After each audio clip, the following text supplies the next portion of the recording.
पत्नी का भूत। एक आदमी की पत्नी अचानक से बहुत बीमार पड़ गई। मरने से पहले उसने अपने पति से कहा, मैं तुम्हें बहुत प्यार करती हूँ, तुम्हें छोड़कर नहीं जाना चाहती।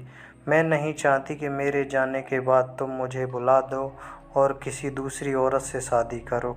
वादा करो कि मेरे मरने के बाद तुम किसी और से प्रेम नहीं करोगे, वरना मेरी आत्मा तुम्हें चैन से जीने नहीं देगी। इतना कहकर वह चल बसी। उसके जाने के बाद उस आदमी ने किसी दूसरी औरत की तरफ देखा तक नहीं। एक दिन उसकी मुलाकात एक ऐसी लड़की से हुई जिसे वह चाहने लगा।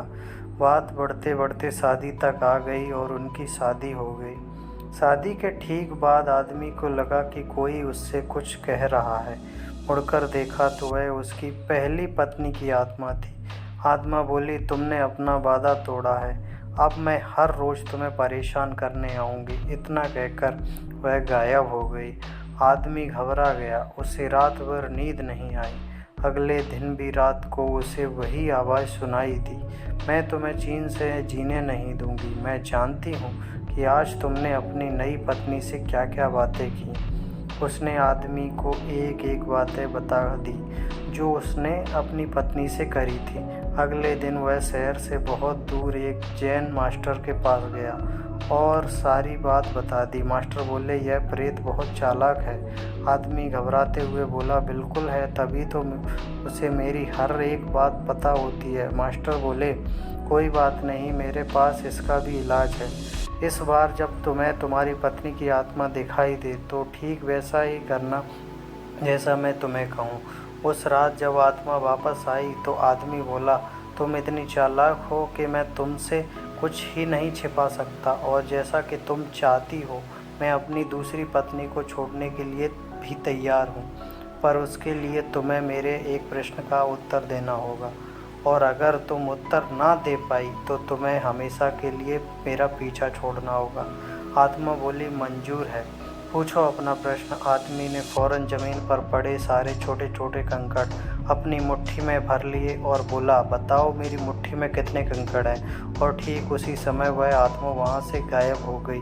कुछ हफ्तों बाद वह एक बार फिर से जैन मास्टर के पास उसका शुक्रिया अदा करने पहुँचा। आदमी बोला, मास्टर, उस बहू से पीछा छुड़ाने के लिए मैं जीवन भर आपका आभारी रहूँगा, पर मैं समझ नहीं पाया कि आखिर उस प्रश्न में ऐसा क्या था कि एक झटके में ही भूत गायब हो गया।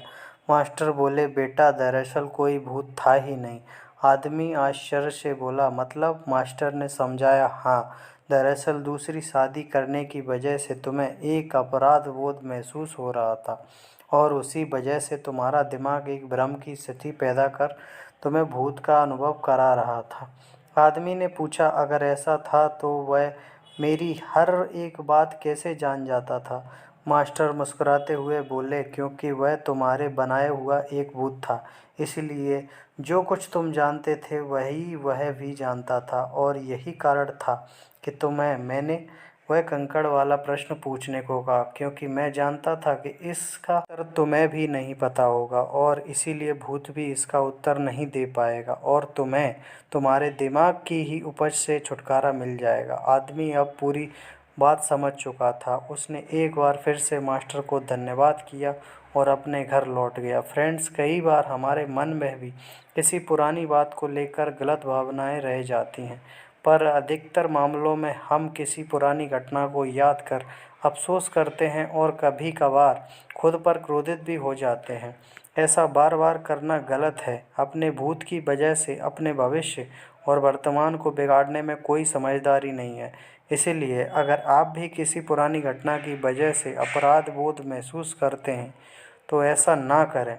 गलतियां करना मनुष्य का स्वभाव है, सभी करते हैं। जीवन में आपने भी कई गलतियां की होंगी, लेकिन कोई बात नहीं, उस घटना को पीछे छोड़ें और अपने जीवन को सार्थक बनाने की दिशा में काम करें।